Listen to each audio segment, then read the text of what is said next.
Yo, yo, yo, BC Podcast back with another banger. My name's Klein Becker. Mine's Brady Woolston, and today our episode is called Daredevil and the Wimpy Kid. Today we'll be going in depth on our books. My book is Diary of a Wimpy Kid Old School by Jeff Kinney. And my book is Daredevil Reborn by the Andy Diggle and David Gianfelice. And during BC Podcast, we will be trying to create a fun and engaging space where young adults to young children are able to dive into the graphic novel world and learn about different books that they might want to read and are interested. And we'd like to give a sum down and a breakdown of all those different type of books. And although our books are completely different, we still want to bring fresh reviews and even some humor into our podcast just to make it easy for listeners to discover new books and find out what they may like.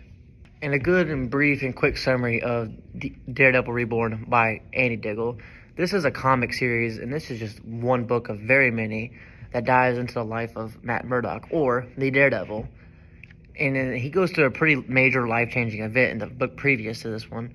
And this book starts with him being broken down physically, mentally, emotionally. He's been going through it, you know. He's been having one of those times in life, hit rock bottom. Mm-hmm. And then he decides to leave his past and just walk and just keep on walking to his new town. And he finds some great new conflicts and challenges there that will made me, it was really good and life-changing book for me, and I would assume it'd be the same for y'all. Yeah, your book seems very interesting, Brady. I like how your book talks about not just the positive sides of a superhero, but the negative sides as well, and how the superhero has to rebuild itself and regain what it had earned.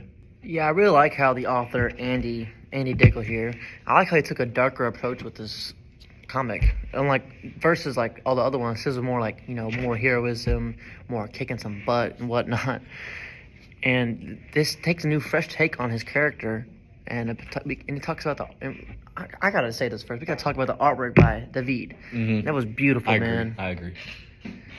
But there are some quiet moments that'll show you the inner turmoil. I can't get that word out, you know, of Daredevil or Matt Murdock. Yeah, totally agree. I think that the artwork was beautiful by, what was his name? David. Yeah, I think that was beautiful. I think it highlights the isolation and despair that Andy Diggle was trying to highlight throughout the book.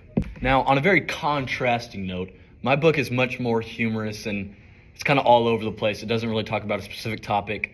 It's more for a younger audience, if you'd say. But my book kind of focuses on the old days. The main character, Greg Heffley, he is very, very addicted to electronics and social media and things of the world today. I can feel that. Yeah. And his parents are very different. They are stuck on the old days. They think that in order for Greg to succeed and be normal, he needs to be more connected with the outdoors. That's real. And needs to learn more about hard work and the real life, and thinks that electronics is just setting him back and regressing him. And so throughout the book, they just constantly fight over this idea of no electronics versus electronics. And eventually, Greg, his efforts fail, and his parents send him to this place called Hardscrabble Farms. Now, Hardscrabble Farms is a place where you do not want to be. And this is just a place where Greg learns about, you know, hard work and outdoors, and kind of learns what life was like before electronics and what his parents had to go through. Yeah, Klein, I really do there's so many different audiences that can be attracted to this book, like the older people that are parents, that are children who are addicted to the things. Mm-hmm. And I can totally see where his parents are coming from when they send Greg to camp for no electronics. Mm-hmm. See, I have something similar like that happen to me in my life. Really? Tell me about it. So when I was younger, I used to be a fat kid, right? This isn't in the same sense of the phones and whatnot, but I was a pretty large kid growing up. Not anymore, though, thank God. Yep. And my parents sent me to this fat camp with a bunch of fatties, you know. Oh, goodness. Yeah. I hope everyone else is doing well. There's nothing wrong being fat. And get that out there. Yeah. Your 100%. Body, your choice. No, yeah, I can see how that connects to the book, because even though you felt like there was nothing wrong with it, your parents just wanted to set you up. And I feel like that's what Greg's parents were trying to do. And I'm glad they did, because now I'm healthy, hot, sexy. Yeah, and Greg's parents just wanted the best for him. They didn't want him to be so... Yeah, Greg's parents just didn't want him to be so honed in on electronics his whole life, and wanted them to experience the real world and just the outdoors and everything like that. Okay, Colin, what do you think your opinion is on this entire book?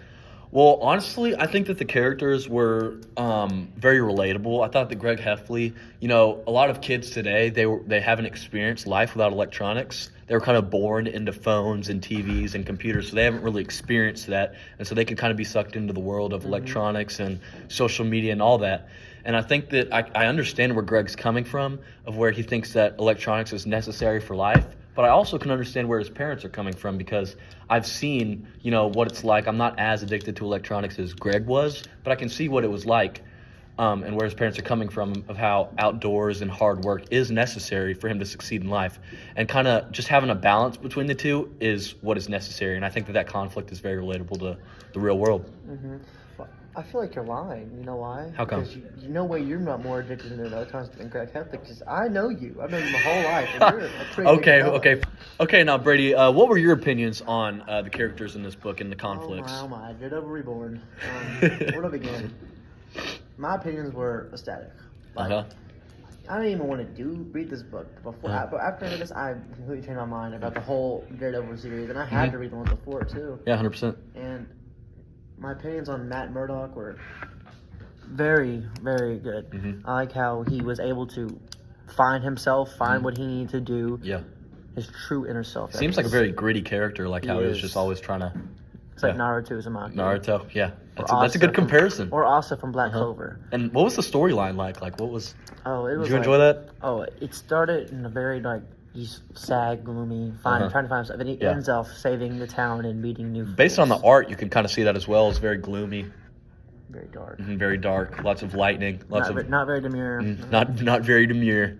All right, Brady, is there anything else you want to add about Daredevil Reborn? And what do you think the audience would be for this book? That's a great question, Klein Howard Becker. You see, I think the intended audience of this book is probably around the teenager range, yeah, for sure. Because those people, those are kids probably trying to I think the intended audience here is how teenagers who are trying to find their inner selves, people who don't really know who they are or what they want to be yet. I feel like this could be a great book for them to read. Yeah, 100%. A comic book for them to read. And I don't think people that will like this book are like younger people who don't really understand things, or older people who might already have their way of life set and whatnot. Okay, but Klein, who do you think your teen audience should be? Yeah, so my book is intended for a good time, if you will say. My book is very hysterical. It's humorous. It's meant to make you laugh. Your book is much more serious, I'd say. Yeah, so I can understand why you'd believe that audience is fit for that. I'd say that my book is for younger kids who are just looking for a good read, who just want to enjoy a book.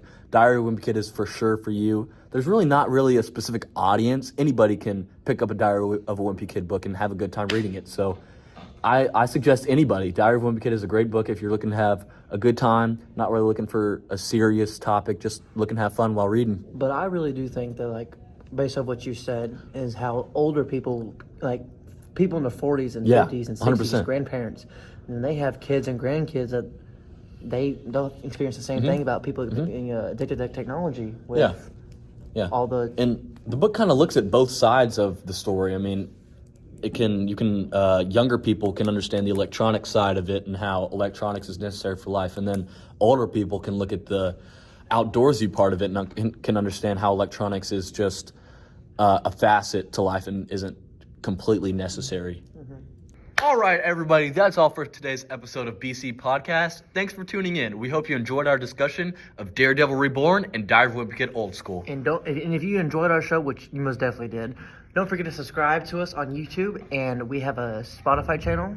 And until then, keep reading and keep laughing.